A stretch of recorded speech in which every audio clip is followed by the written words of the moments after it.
শুভ দুপুর বন্ধুরা, আবার ফিরে এসেছি তোমাদের মাঝে একটা নতুন অভিজ্ঞতা নিয়ে। একজন বলেছিলেন যে আমার প্রথম বড় সাকসেসফুল ছবি হান্দে পড়িয়া বগা কান্দেরে, যাতে আমি ভীমের চরিত্রে অভিনয় করেছিলাম। তো সেই ছবির যদি কিছু অভিজ্ঞতা আমি তোমাদের সঙ্গে শেয়ার করি।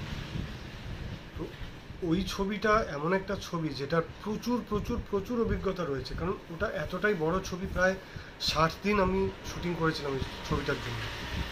30 দিন আমরা শুটিং করেছিলাম হায়দ্রাবাদে রামোজি ফিল্ম সিটিতে, 15 দিন শুটিং করেছিলাম বোলপুরে, আর 15 দিন শুটিং করেছি শিলিগুড়ি আর দার্জিলিংয়ের মাঝামাঝি সেবক ব্রিজ ওই সব জায়গাতে। তো প্রচুর অনেক অভিজ্ঞতা, কারণ 60 দিন মানে ইয়ার্কি নয়, প্রচুর বিরাট অভিজ্ঞতা রয়েছে।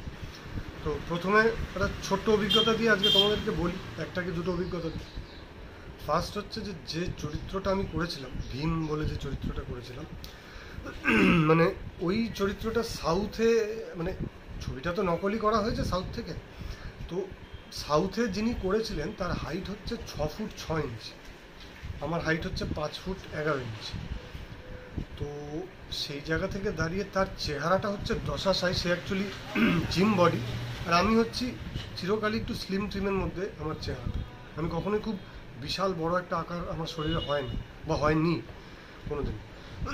তৃতীয়ত হচ্ছে ওনার গায়ের রঙটা খুব চাপা এবং চুলগুলো একদম ছোট্ট ছোট্ট ছোট্ট ছোট্ট ছিল। তো আমার কেল্লা ফতের পরে আমি আমার চুলটাকে অনেকটা বড় করেছি। সেই সময় হঠাৎ আমি ডাক পাই হান্দে পড়িয়া বগা কান্দারের জন্য। তো আমি যখন যাই ওখানে, যখন ওনারা দেখেন প্রডিউসাররা, প্রথমেই আমাকে রিজেক্ট করে দেওয়া হয়। সেটা একটাই কারণে যে আমার লুক, আমার হাইট, আমার চেহারার জন্য। কারণ ওনারা চেয়েছিলেন যে সেরকম লম্বা চওড়া, মানে কালো দশাশাই মার্কা একটা চেহারা হবে, সেটার জন্য। তো প্রথমেই বলেন যে না, এর দ্বারা হবে না জিনিসটা। তো আমার আগে ওরা 2-3 জন অভিনেতা বাংলা ইন্ডাস্ট্রি তাদের সাথে যোগাযোগ করেছিলেন। জানি না তাদের সাথে কোনো কারণে হয়তো সেটা ঠিকঠাক হয়নি বিষয়টা। তো আমার কাছে এটা ডাকটা আসে। এখানে আমি একজনের নাম বারবার করে আপনাদেরকে বলবো, তাপস বিশ্বাস। এই মানুষটার জন্য আজকে আপনাদের সামনে এই সুরজিৎ সেন বসে রয়েছে। যে তাপসদা যদি আজকে না থাকতেন, আমার কোনো অস্তিত্ব ফিল্ম ইন্ডাস্ট্রিতে হয়তো বড়োভাবে থাকতো না। তাপসদা প্রথম থেকে আমাকে প্রচণ্ড প্রচণ্ড প্রচণ্ড সাপোর্ট করতেন, এবং উনি আমার কিন্তু পরিচিত কেউ ছিলেন না। উনি বহু আগে, আমার একটা সিরিয়াল হয়েছিল তমসা রেখা বলে, সেখানে উনি আমার একদিন, আমার ডায়লগ ছিল না, উনি আমার মুখের এক্সপ্রেশন দেখে বলেছিলেন ওদেরকে, এই ছেলেটাকে মনে রাখিস, আমি ওকে কাজে লাগাবো। 6 মাস পরে উনি আমাকে ওই তমসা রেখা ডাকেন। একটা খুব মুখ্য চরিত্র আমি করি পাঠান বলে, এবং ওখান থেকে আমার প্রথম উত্থান হয়। আমার প্রথম বড় সিরিয়াল হচ্ছে তমসা রেখা। যাই হোক, তাপসদা আমাকে বলেছিলেন যে আমি বাবা যখন যেখানে যাব, যদি বড় কিছু হয় আমি তোকে কিন্তু ডাকবো। তাপসদা ওখানে আমাকে ডেকে নেন এই ছবির জন্য। তখন তাপসদা প্রডিউসারদের একটা কথা বলেন যে স্যার ও পারবে। তো আমাকে বলা হয়েছিল যে প্রডিউসাররা বলেছেন যে ওকে সেকেন্ড হিরোটা দাও, মানে যার সাথে শ্রাবন্তীর বিয়ে ঠিক হয়েছিল, দ্বিতীয় যে চরিত্রটি ছিল সেটা। তখন তাপসদা বলেন যে স্যার ওই চরিত্রটা সেরকম জরুরি নয়, ওটা আমরা খুঁজে পেয়ে যাব, কিন্তু এই চরিত্রটা খুব জরুরি, এটা খুঁজে পাওয়া যাচ্ছে না। ওর সাথে আমি কাজ করেছি, ওর চোখ কথা বলে। শুনে আমার ভালো লেগেছিলো যে তাপসদা এতটা বিশ্বাস করে, এবং আমার জন্য ওটা প্রথম বড় ছবি ছিল। আমি বললাম ঠিক আছে। তো আমাকে ওরা বললেন যে ঠিক আছে তুমি বাইরে বসো। আমি বাইরে বসলাম। ইতিমধ্যে বেশ কিছু যারা আমাকে চিনতেন, আমার সাথে কাজ করেছিলেন, পরিচালক যেমন রাজীবদা গিয়ে ভেতরে বললো যে তুই এখানে কেন বসে আছিস। আমি বললাম দাদা এরকম এই ব্যাপার, আমাকে ডেকেছে। সঙ্গে সঙ্গে রাজীবদা ভেতরে গিয়ে আমাকে বললো, ওদেরকে বললো যে ওকে আপনারা চোখ বন্ধ করে নিয়ে নিতে পারেন।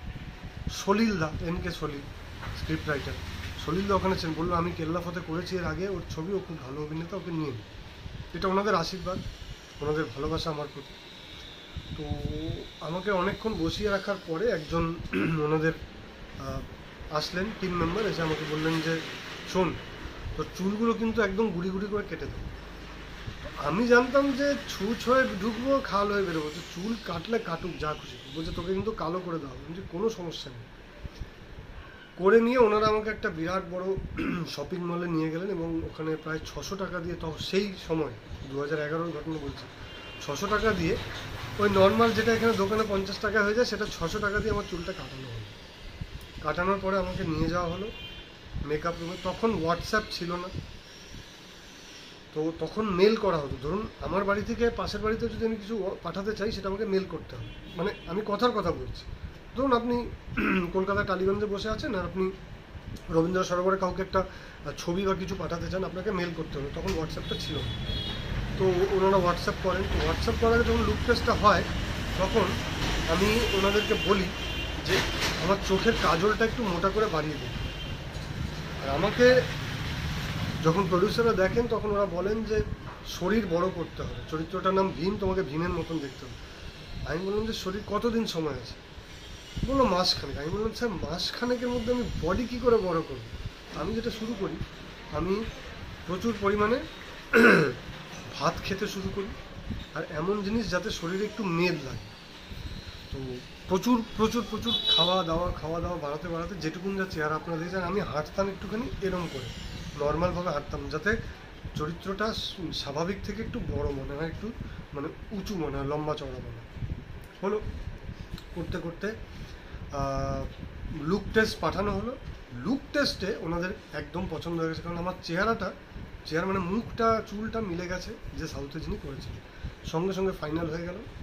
আমাদের প্রায় 1 মাস মতন ওয়ার্কশপ হলো, কিন্তু যখন আমরা শুটিংয়ে পৌঁছলাম তখন ডিরেক্টর যিনি সৌমিক দা আমাকে একটা কথাই বলল যে বাবা এতদিন যা করেছিস সব ভুলে যা, তোর যেটা ভালো মনে হবে অভিনয়ের জায়গা থেকে তুই সেটা কর।